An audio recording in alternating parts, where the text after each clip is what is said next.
답변을 진짜 잘한다. 스윗답게. 바이어분들이 상처받을 거 아니야. 내가 이상하게 얘기하면. 나를 위해서 일을 많이 해주셨는데 내가 거기서 쓰레기였다 뭐. 쓰레기는 아니죠. 절대. 딱딱. 예고편. SD카드 빼야겠다. 저 죄송한데 저 브이로그 한번 찍어도 됩니까? 혹시 여기 영상 보신다면은 악편이에요.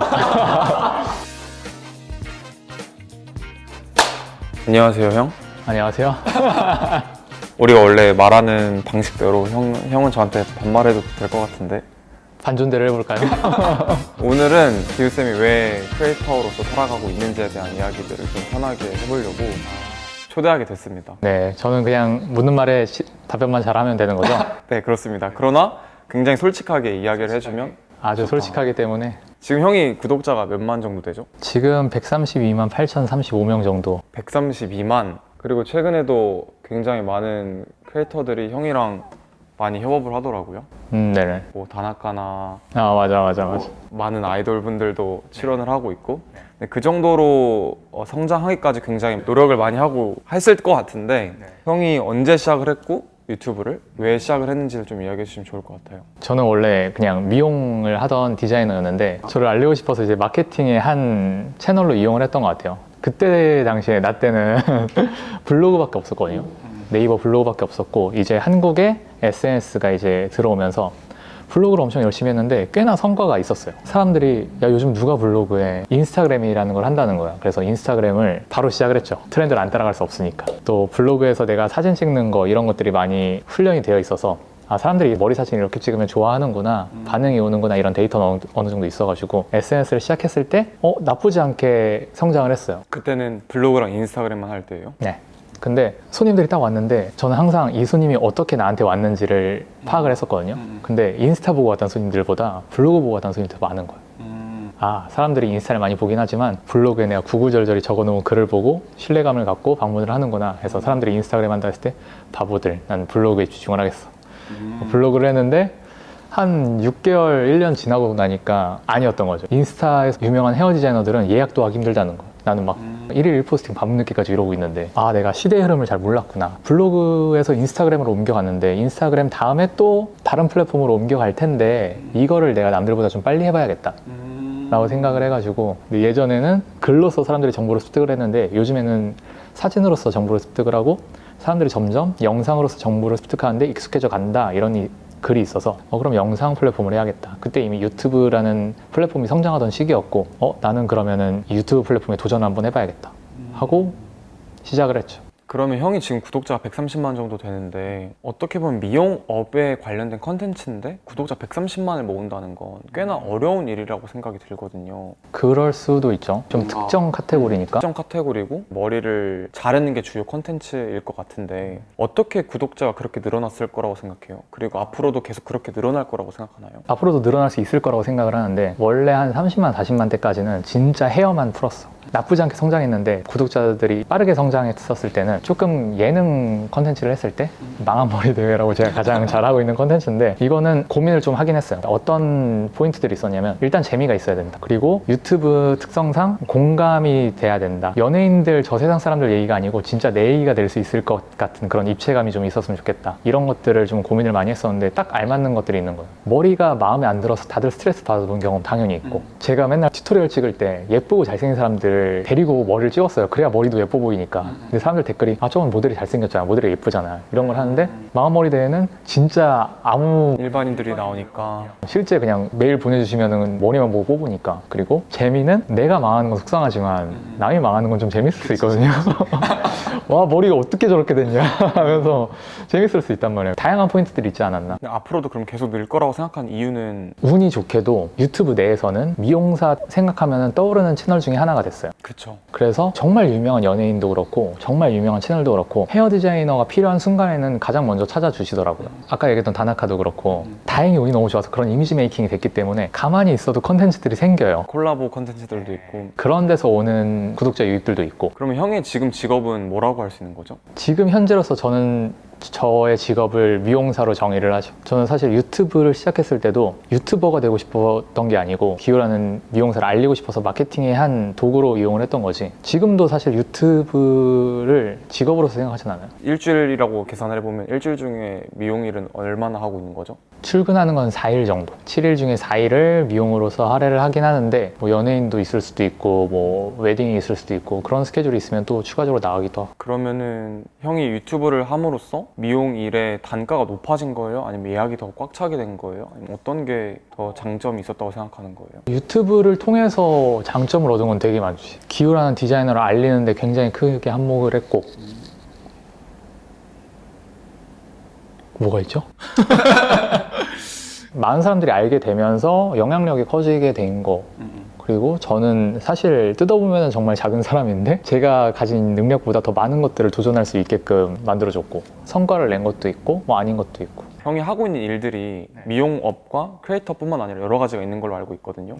그래서 형이 하고 있는 일들도 한번 설명해 주면 좋을 것 같아요. 저도 제가 무슨 일을 하고 있는지 잘 모르겠는데 일단 미용을 하고 있고 미용 유튜브 채널을 운영을 하고 있고 헤어 제품 브랜드를 2가지를 운영을 하고 있고 2가지? 막걸리 바도 하고 있는데 이건 약간 취미생활처럼 하고 있고 그리고 이번에 새롭게 도전하는 게 뷰티 커머스 플랫폼에 도전을 하고 있고 그러면 5가지를 네, 이렇게 5가지 정도 하고 있죠. 근데 그건 다 유튜버를 시작하고 나서 시작한 것들이죠? 그쵸. 약간 이런 게 학습이 됐어요. 어렸을 때도 미용을 하게 된 계기가 난 뭐든 할 수 있어 라는 근자감이 있었거든요. 근데 미용도 그렇고 유튜브도 그렇고 브랜드도 그렇고 어느 정도 성과를 내니까 내가 열심히 하면은 어느 정도 성과를 낼 수 있다라는 자신감들이 생겨가지고 그런 것들의 선순환으로 다른 것들을 도전할 수 있는 용기들이 좀 생긴 것 같아요. 오늘 촬영하는 시점에서 형이 아직 MCN이 있는 걸로 알고 있는데 지금 어떤 MCN에 소속되어 있죠? 현재 다이아 TV에 소속되어 있죠. 다이아 TV가 CJ 거잖아요. 거기를 선택하게 된 이유가 있나요? 제가 한 30만 대쯤 계약을 했던 것 같은데 CJ이다 보니까 뭐 CJ 계열사 다른 방송사들도 있고 해서 유튜버를 넘어선 뭔가의 길을 열어줄 것 같은 느낌이었어요. 뭔가 내가 유튜버로서 성장할 수 있는 게 이 정도다 하면은 그거를 깨고 뭔가 다른 세계로 가게끔 도와줄 수 있는 다리 정도 역할을 해줄 수 있지 않을까 하는 기대로 계약을 했죠. 그게 언제죠? 계약하는 게? 4년 전. 4년 전. 보통 계약은 5년 단위로 하나요? MCN은? 2, 3년 다닌 것 같아요. 한 번 연장한 건가요? 나도 그렇지만 너도 텐션 되게 낮아. 근데 우리 원래 이렇게 진중한데? 근데 지금 사실 저희가 원래 이렇게 이야기를 원래 이런 텐션으로 우리 얘기를 했지만 조금 텐션을 높여서 그럼 텐션을 좀 높여볼까요? 지금 저는 너무 진중한 얘기들이 많았으니까 기우쌤의 하루 일과는 일상이 궁금하다고 하더라고요. 뭐 아침형 인간인지 아침형 인간 절대 아니죠. 저는 무조건 새벽형 인간이고 새벽형 인간이면 새벽에 일어난다는 거예요? 아니면 새벽에 잔다는 거예요? 새벽에 주로 활동을 한다는 거죠. 오케이. 새벽에 주로 활동한다는 거고 원래는 하루를 되게 늦게 시작했는데 저희 그 개발자 분들이 우리 이제 베타 서비스 런칭했으니까 스탠드업을 하자 매일 아침에. 그래서 오늘 마일스톤을 정해서 우리가 이번 주에 해야 될 거, 오늘 할 거, 어제 뭘 했는지 이런 거를 공유한 시간을 가지자 해서 매일 11시에 출근을 하죠. 매일 11시 출근하고 30분 안으로 회의 끝내고 뭐 메일 답장하고 12시부터 예약 받아요. 12시, 1시, 2시, 3시 네 예약 5개 받고 한 6시쯤 퇴근해서 다시 사무실. 다시 사무실 와서 뭐 하죠? 일을 쳐내죠. 쌓인 일들을 이렇게 쓰면 쳐내고 남으면 내일. 사람들이 일 다 했어? 하면 당신도 그럴 것 같은데 일을 다 할 순 없어. 쳐내다가 잠깐 멈추고 다음날로 넘기는 거지. 그럼 형 몇 시에 퇴근해요? 평균적으로? 저 진짜 맨날 새벽까지 일하고 새벽 그냥 사무실 자고 이랬는데 요즘에는 12시 전에 무조건 가자여서 한 11시 정도면 가는 것 같아요. 그러면 하루에 12시간 이상 일을 하고 있는 거네요? 그렇죠, 그렇죠. 형이 하고 있는 샴푸 브랜드나 이런 것들은 형이 직접 관여는 이제는 안 하는 거예요? 제품 테스트는 이런 그냥 자기가 전문가인 브랜드들은 다 그럴 것 같은데 제품 테스트는 무조건 그 사람이 해요. 제품 기획도 다 제가 해요. 컨텐츠 기획도 제가 하고요. 컨텐츠 머리도 제가 자르고요. 컨텐츠 기획할 때는 MCN이 도와주는 건 없어요? MCN이 도와주는데 한 30만 대, 40만 대 다이아 TV에서 우리 한번 채널 데이터 분석을 해서 그거 기반으로 기획을 해보자. 회의를 만들어서 참석을 했어요. 그건 좋다. 그 회의에서 나오고 내가 들었던 생각은 내 채널에 대해서 고민은 내가 가장 많이 하고 내 채널은 내가 제일 잘한다. 그 다음 회의부터는 안 나왔어요. 한 번 하고 지금까지 한 번도 안 했어요. 5년 동안? 네. 4년 동안. 근데 거기서 나왔던 아이디어들을 기반으로 컨텐츠가 만들어진 건 없나요? 어느 정도 힌트를 얻어서 참고해서 만든 적은 있었던 것 같아요. 근데 그게 지속 가능한 컨텐츠 형태는 아니었고요. 제가 봤을 때 별로여서 했는데 제가 거기서 가능성을 못 봐서일 수도 있는데 거기서 회의가 잘 먹혀서 더 잘 된 사람도 있을 수 있겠죠? 답변을 진짜 잘한다. 수위답게. 다이아 분들이 상처받을 거 아니야. 내가 이상하게 얘기하면 나를 위해서 일을 많이 해주셨는데 내가 거기서 쓰레기였다 뭐. 쓰레기는 아니죠. 절대. 예고편. SD카드 빼야겠다. 그러면 다이아 TV를 통해서 얻은 건 형은 뭐라고 생각해요? 사실 제가 주관적으로 판단하기가 좀 힘들어요.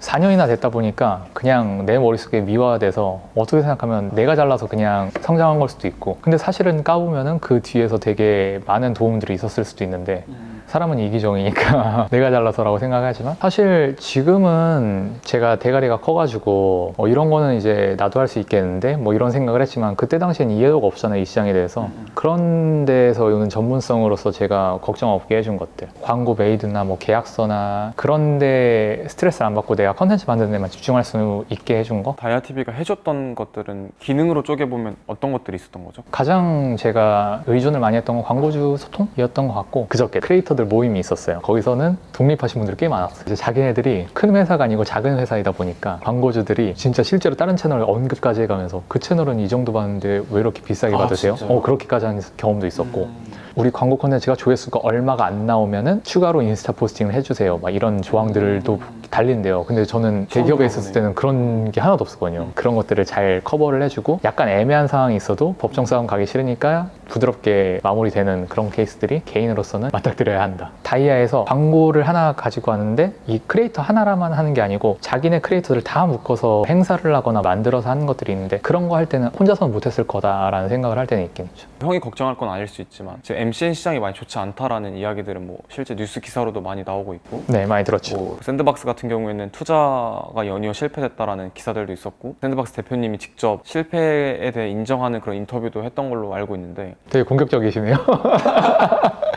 이거 영상 올라왔을 때 약간 무서운데? 어그로를 끌어야 되기 때문에 크리에이터의 관점에서 MCN이 살아남으려면 어떻게 해야 된다고 생각하세요? 관심이 없는데?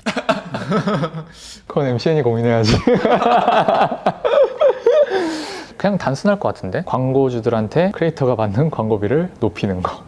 이 MCN한테 내가 수수료 쉐어를 이만큼 하는데 충분히 나한테 이득이다라고 느끼게만 해주면 될 것 같은데요. 기능적인 데에 더 혹하는 사람들도 있을 거고, 누군가는 이 MCN이 광고를 나한테 진짜 많이 줘 라고 할 수도 있을 거고, 이유는 다양하겠지만 이 정도 수익 쉐어인데 내가 도움 받는 게 그만큼이 아니다 라고 생각이 들어서 재계약을 안 하는 생각을 한 건데, 내가 수익 쉐어는 이만큼 하는데 혜택이 더 많으면 하겠죠. 형의 대답이 수위가 높진 않아서. 여기 무서운 곳이고.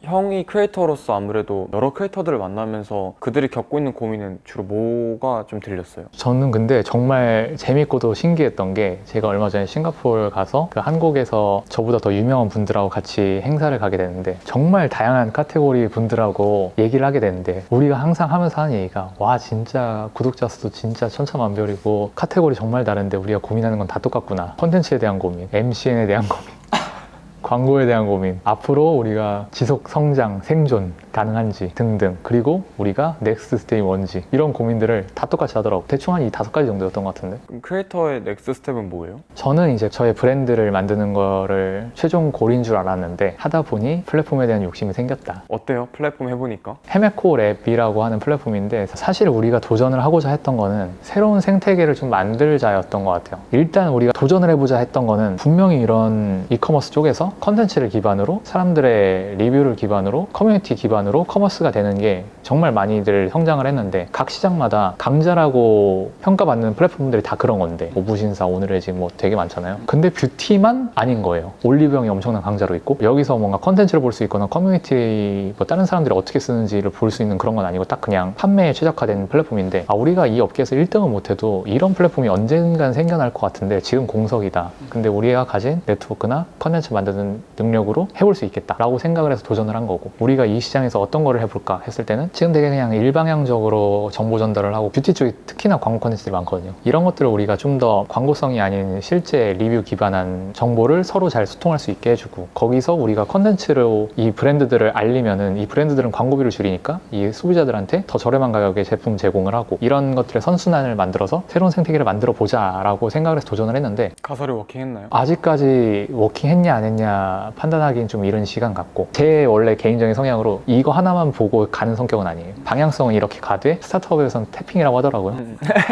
그쵸? 다양한 시도를 해보고 거기서 오는 반응들을 좀 이끌어내는데, 지금 현재로서는 저희가 만드는 브랜드가 성과를 내서 수익은 그쪽으로 내지만 우리가 플랫폼으로서 자리 잡기 위해서 다양한 분야에서 좀 태핑을 하고 있는 과정인 것 같아요. 형의 데이터를 공유해줬잖아요. 봤을 때 전 되게 놀랬거든요. 일반적인 창업가는 사실 3개월 안에 마케팅을 해서 그 정도의 성과를 내기가 굉장히 쉽지 않기 때문에 3개월 동안의 데이터에 좀 만족하시는 편인가요? 스타트업을 하시거나 창업하신 분들한테 제가 하고 있는 고민을 얘기를 하면은 되게 성격 급한 애처럼 보죠. 그만큼의 성과를 낸 것도 대단하다라고 말해주시는 분들도 있는데, 저는 커머스 플랫폼을 하고 싶어서 성장시키고 싶어서 한 건데, 거기서는 한 80% 이상의 매출이 헤메코 랩의 브랜드, 헤메코 랩 PB는 헤메코 랩에서만 살 수 있거든요. 웃어야 될지 울어야 될지 했던 게, 브랜드가 출시 2개월 만에 좋은 성과를 내서 너무 좋은데 다른 브랜드도 잘 팔렸으면 좋겠는데 그게 아니니까, 브랜드의 성과지 플랫폼의 성과라고는 판단이 되지 않으니까 거기서 좀 우울했죠. 그래도 이 PB를 사기 위한 트래픽들이 있으니까 이 트래픽을 이용해서 다른 제품들을 살 수 있게끔 구조를 장치를 많이 해놨는데, 이런 걸 사러 오는 사람들 말고 그 고민을 할 때 들어오는 플랫폼을 만들고 싶다. 플랫폼을 시작하게 된 게 어쩌면 형이 가장 잘할 수 있는 거 아닐까요? 근데? 저는 그렇다고 생각을 하긴 했는데, 실제로 부딪혀보니까 제가 생각했던 것보다 장벽도 되게 높더라고요. 예를 들어서 정말 쉽게 생각했던 건 이런 거였어요. 저가 브랜드들한테 받는 광고비가 있잖아요. 근데 내가 이 광고비 안 받을 테니까 우리 플랫폼에서 좀 싸게 팔아줘. 저는 여기서